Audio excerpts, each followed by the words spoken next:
Bismillahirrahmanirrahim. Assalamualaikum warahmatullahi wabarakatuh. Alhamdulillahi bil hada wa ma kunna linahtadiya laula an hadanallah.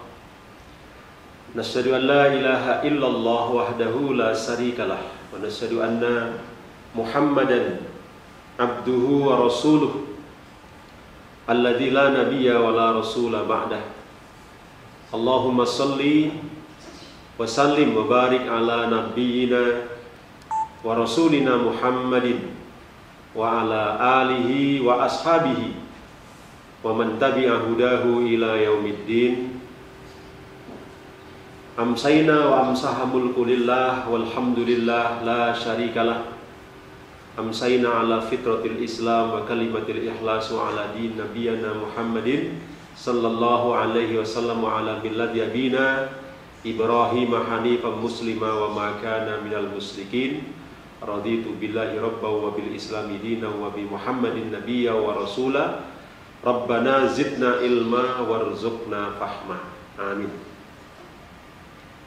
Ikhwani wa akhwati fillah, Bapak Ibu, ikhwan akhwat fiddin yang saat ini sedang online khususnya di kajian bersama Miftahul Huda dan seluruh yang terhubung dengan channel ini yang insya Allah dirahmati dan dimuliakan oleh Allah Ta'ala dimanapun panjenengan berada.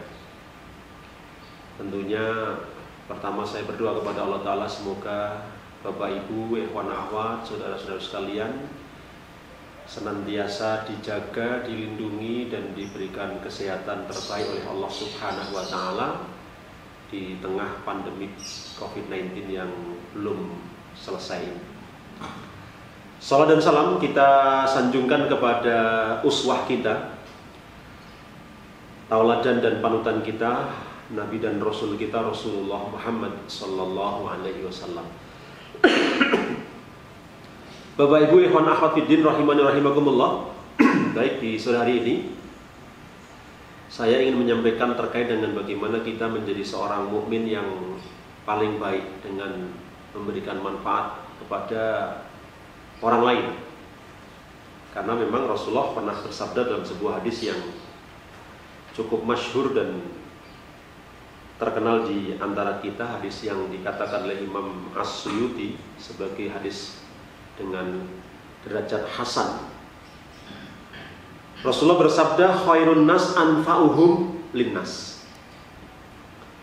Sebaik-baik manusia adalah yang paling banyak memberikan manfaat kepada orang lain. Khairun nas anfa'uhum linnas. Bapak Ibu ikhwan akhwat fiddin rahimani wa rahimakumullah. Hadis ini bisa kita pahami diantaranya bahwa memang manusia itu sesungguhnya kalau kita lakukan satu analisis atau anatomi kepada diri manusia, maka pasti kita akan mendapati dalam setiap diri pribadi kita itu ya, dua dimensi sekaligus. Jadi manusia itu bisa disebut sebagai makhluk dua dimensi dalam konteks ini. Dimensi yang pertama adalah dimensi individual. Artinya bapak-bapak, ibu-ibu, ikhwan akhwat dan seluruh saudara-saudara sekalian yang ada di channel ini, setiap kita itu pasti berpikir bagaimana di dalam bermuamalah, dalam bermuasyarah, dalam bergaul, dalam serawung dengan sesama kita manusia, itu pasti kita berpikir bagaimana diri kita mendapatkan manfaat. Saya kira ini bisa kita sepakati bersama, tidak ada orang dalam tanda kutip normal yang tidak pernah berpikir bagaimana dirinya mendapatkan manfaat dalam pergaulannya dari orang lain atau dengan orang lain. Ini pasti, Bapak Ibu sekalian. Saya misalnya serawung dengan panjenengan semua, juga ingin mendapat manfaat. Minimal saya berharap panjenengan mendoakan saya bisa belajar dengan panjenengan, saya bisa mendapatkan segala sesuatu yang itu baik untuk saya. Ya, artinya itulah pikiran yang barangkali ada pada setiap diri manusia, bagaimana kita mendapat manfaat dari orang lain. Dan itu tidak salah. Karena ketika Rasulullah memberikan arahan kepada kita dalam hal serawung kan begitu ya, bagaimana kita memilih teman, gitu. Memilih teman. Karena teman yang baik itu seperti penjual minyak wangi. Kalau kita dekat dengan teman yang baik, minimal kita bisa mencium bau wangi, setidaknya. Kalau enggak, kita mungkin akan terpercik atau terolesi minyak wangi. Jadi wangi tubuh kita, pakaian kita. Atau kalau penjual minyak wanginya teman kita kenal kita baik, dikasih satu botol untuk ente nih, gitu.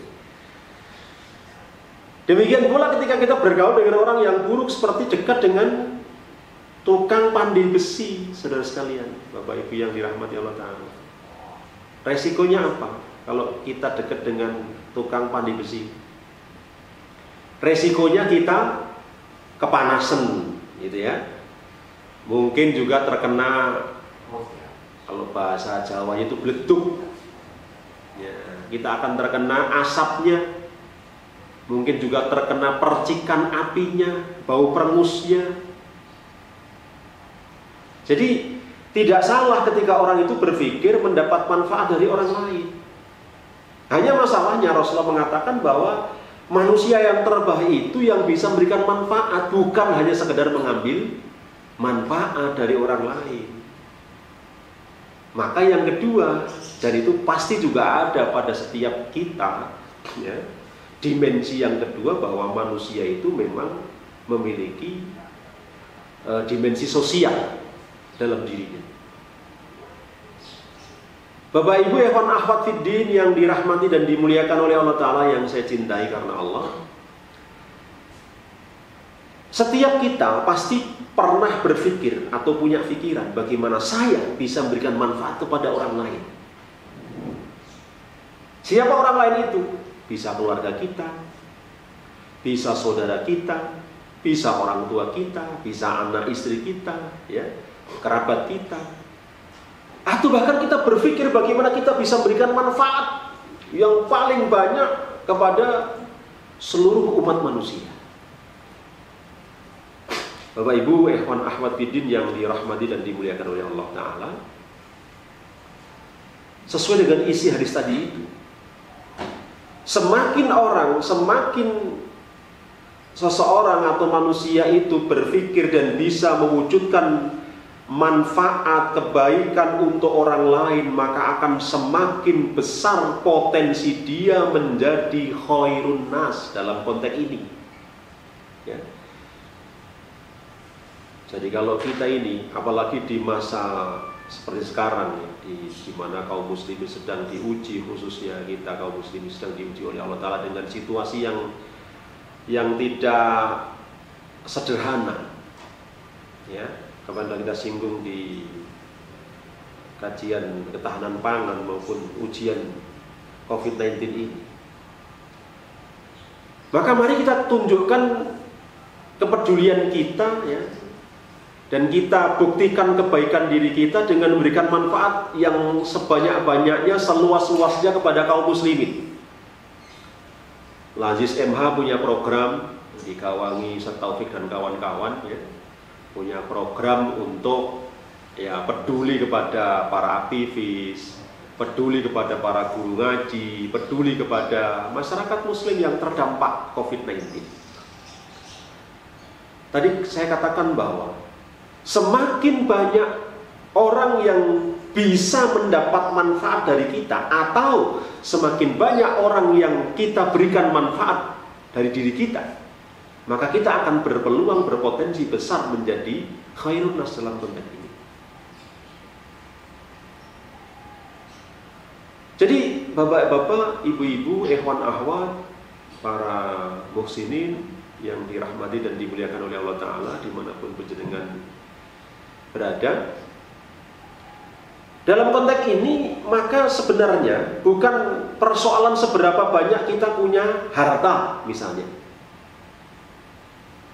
Kita dikaruniai oleh Allah Ta'ala harta yang banyak, harta yang melimpah, rezeki kita terbilang berkecukupan dan seterusnya. Tetapi ketika harta itu tidak bisa memberikan manfaat kepada orang lain, ya, tidak bisa memberikan manfaat kepada perjuangan, tidak bisa memberikan manfaat kepada din kita, Islam kita, bahkan mungkin harta itu tidak bisa memberikan manfaat kepada diri kita, ila qalilan, ya.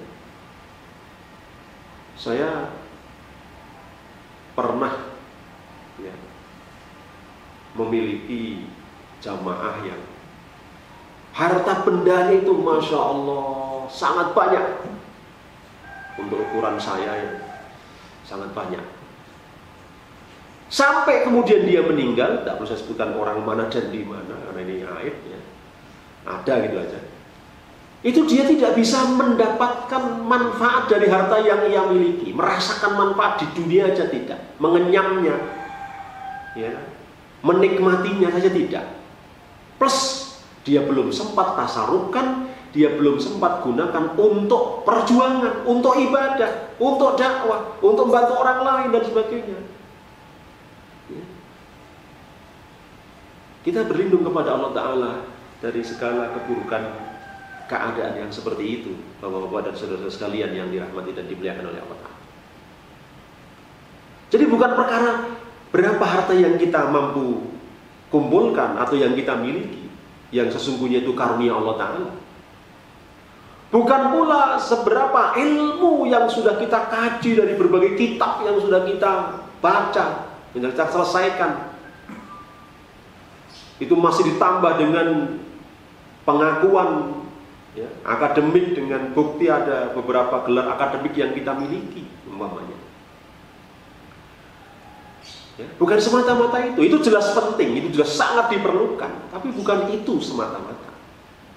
Bukan pula seberapa tinggi jabatan yang pernah kita duduki di dalam kehidupan ini, baik di dunia apapun, dalam konteks apapun,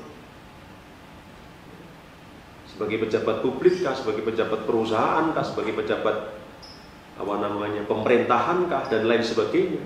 Bukan seberapa tinggi jabatan yang pernah dan sedang kita duduki, sedang dan pernah kita duduki, tetapi persoalannya terletak kepada apakah harta kita, apakah ilmu kita, apakah jabatan kita itu kemudian bisa memberikan manfaat seluas-luasnya kepada orang lain. Ini masalahnya, ibu bapak sekalian yang dirahmati dan dimuliakan oleh Allah Ta'ala.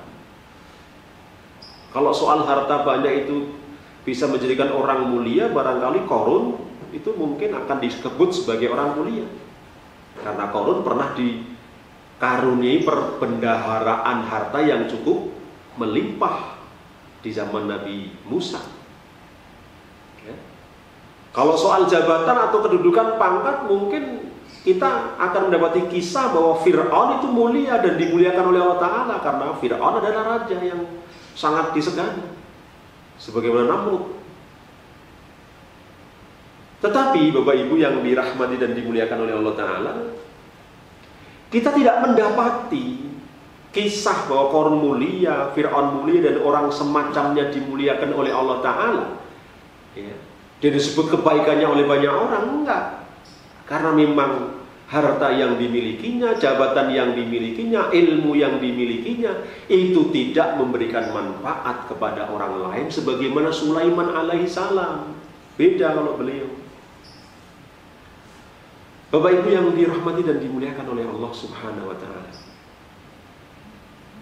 Sekarang pertanyaannya adalah, mengapa, ya, orang yang paling banyak memberi manfaat kepada orang lain itu menjadi orang yang paling baik? Ya. Karena Rasulullah juga pernah bersabda dalam hadis yang lain, hadis yang diriwayatkan oleh Imam Tabrani, bahwa Rasulullah katakan, ahabbun nas ilallah anfa'uhum linnas. Ahabbun nas ilallah, bahwa manusia yang paling dicintai oleh Allah Ta'ala itu ternyata juga orang yang paling banyak memberikan manfaat kepada orang lain. Ya. Di sini bapak-bapak, ibu-ibu dan ikhwan akhwat sekalian, para pendengar, Allah justru akan kita lihat semakin jelas keadilan Allah Ta'ala di sini. Ketika Allah Ta'ala memberikan mizan atau timbangan untuk menyebut orang itu baik dan tidak, itu tidak menggunakan prestis dunia, harta, kemudian ilmu, kemudian jabatan, dan seluruh prestis duniawi yang lainnya. Bahkan terkumpul dalam dirinya sekalipun itu tidak dikatakan sebagai sebaik-baik orang.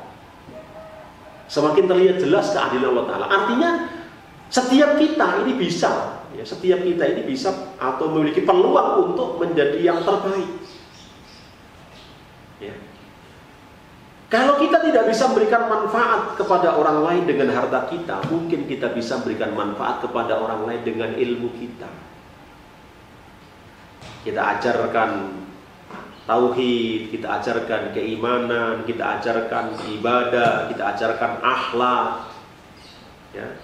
Kita ajarkan ulumuddin ini kepada saudara-saudara kita yang membutuhkan. Bukankah ini sebuah kebaikan yang sangat luar biasa? Bahkan saudara-saudara sekalian yang dirahmati dan dimuliakan oleh Allah, andai ada di antara kita ini dijadikan oleh Allah Ta'ala sebagai asbab seseorang itu mendapatkan hidayah. Asbab ya, bukan memberi hidayah. Maka kalau di Kertoaji, di Kertoaji itu bahasa Jawa, kalau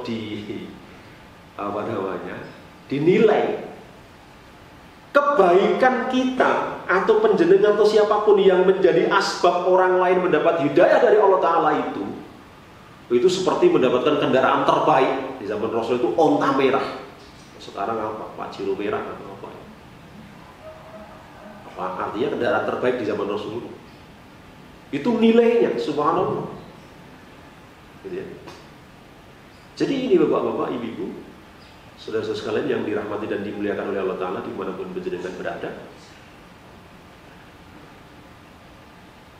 Jadi yang terbaik itu bukan yang paling pinter, bukan yang paling kaya, bukan yang paling tinggi jabatannya, bukan yang paling cantik, bukan yang paling kaya, dan bukan yang lainnya. Tapi yang paling banyak memberikan manfaat kepada orang lain.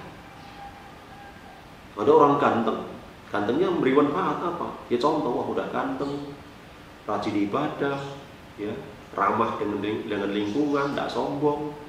Nah ini kan gantengnya menginspirasi, sudah ganteng, kemudian menginspirasi orang untuk berbuat baik. Itu loh, orang ganteng saja rajin beribadah, rajin ke masjid, orangnya tawadhu, padahal dia kaya, nggak sombong, ya, suka membantu kita dan sebagainya. Masya Allah. Subhanallah. Ya. Subhanallah. Bapak Ibu yang yang dirahmati dan dimuliakan oleh Allah Ta'ala, kita nggak perlu pesimis. Seandainya atau jikalau kita ditakdirkan oleh Allah Ta'ala menjadi, mohon maaf, kurang banyak harta atau mungkin yang lain, kita dengan segala keterbatasan dan atau kekurangan kita nggak perlu pesimis. Ya. Memang beribadah misalnya ke Masjid Nabi di Madinah Munawwarah sana, atau di Masjidil Haram di sekitar Baitul Atiq, ya, itu satu rakaatnya bisa senilai dengan 1000 rakaat. Penjenengan semua bisa membayangkan betapa beruntungnya, betapa bahagianya saudara-saudara kita yang ditakdirkan oleh Allah Ta'ala diberikan rizki bisa beribadah di Masjid Nabawi, bisa beribadah di Masjidil Haram, karena satu rakaat di sana nilainya tentu lebih baik 1000 rakaat dibandingkan dengan sholat di masjid kita di Indonesia ini.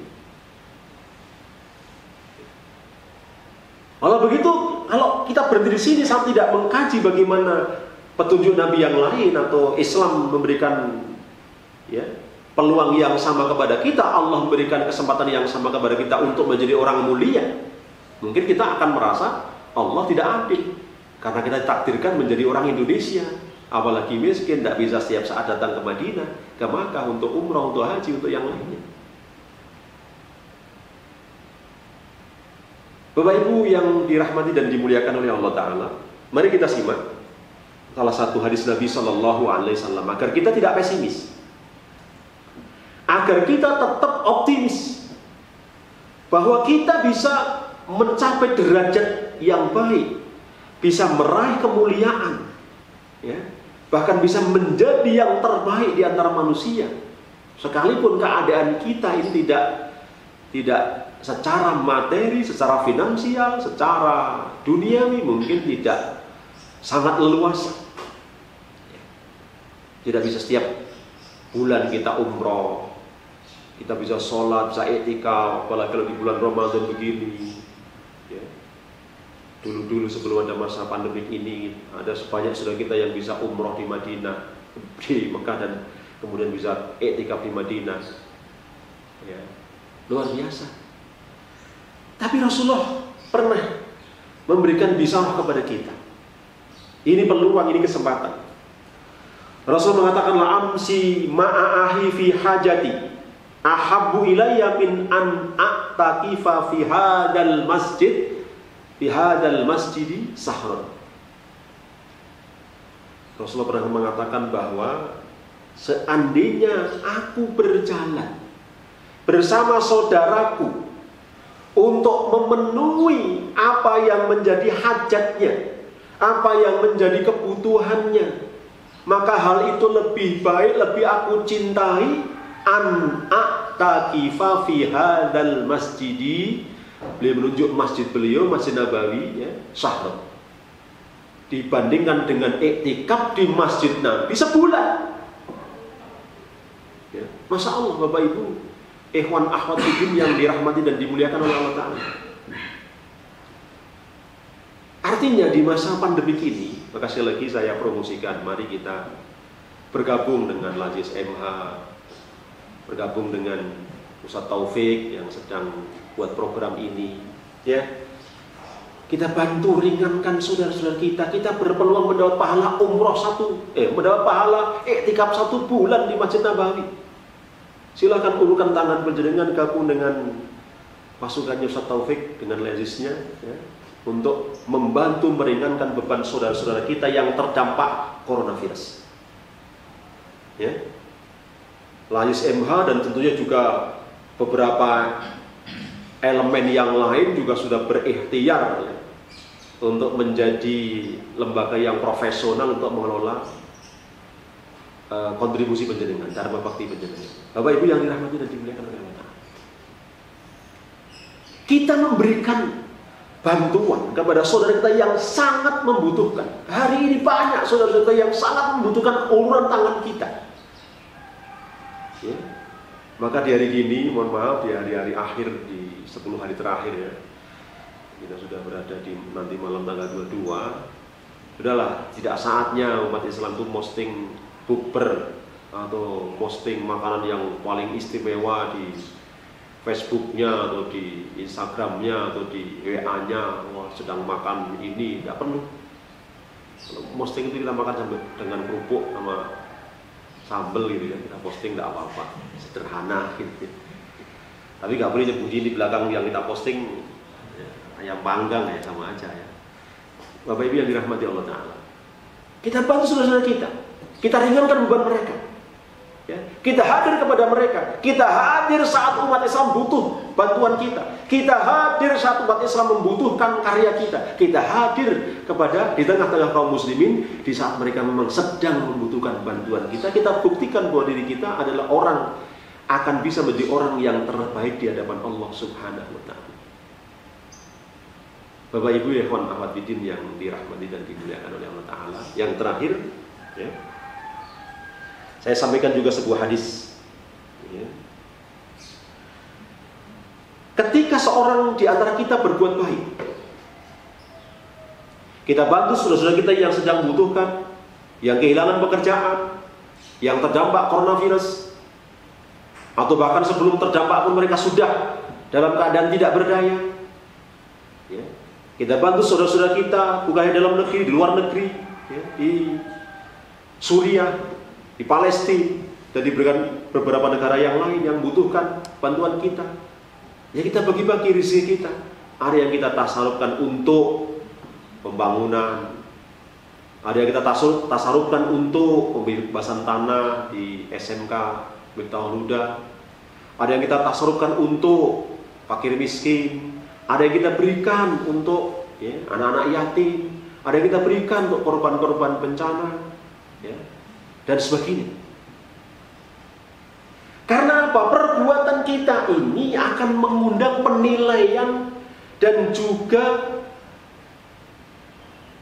pernyataan dari atau persaksian dari kaum muslimin, ya, bahwa saudara-saudara, bapak-bapak, ibu-ibu peduli lewat Lazis Emma peduli misalnya, penjenengan juga peduli santumkan nama donaturnya, atau tidak cantumkan juga tidak masalah. Karena Rasul mengatakan mar'al muslimuna hasanan fahuwa indallahi hasan. Hadis riwayat Imam Ahmad.